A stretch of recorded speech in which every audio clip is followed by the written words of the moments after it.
کوئی بھی گھمائیں گا نہیں عالم. اگر آپ کو پتا ہے دین کے بارے میں واللہ کوئی بھی عالم گھما نہیں سکتا آپ کو.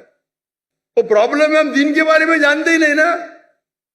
میں آپ سے سوال پوچھتا ہوں, اگر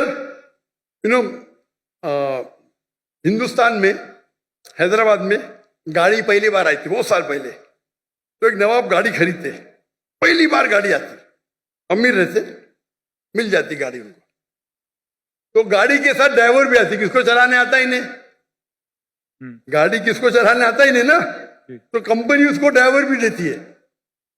تو نواب صاحب بولتے میری بیوی کو شاپنگ جانے کے, گاڑی کو باہر نکالو. تو ڈرائیور بولتا نواب صاحب گاڑی خراب ہو گئی, اب بھی صحیح کرو. تو بولے صحیح کرنے کے لیے 10 کلو گھی چاہیے, 20 کلو رائس چاہیے, باسمتی رائس, اور 30 کلو شکر. تو نواب صاحب اس کو 20 کلو گھی دیتے, 30 کلو باسمتی رائس اور 30 کلو شکر دیتے, اور گاڑی چلنے لگتی.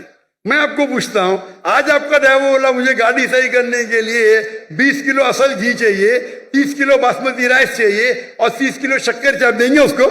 Of course not.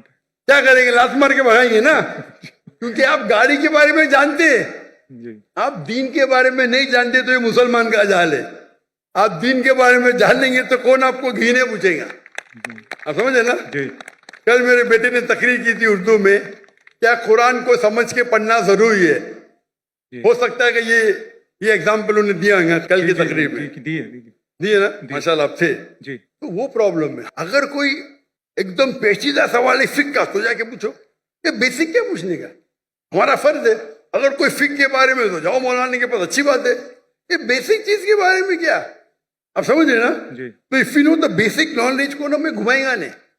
تو قرآن کو سمجھ کے پڑھو.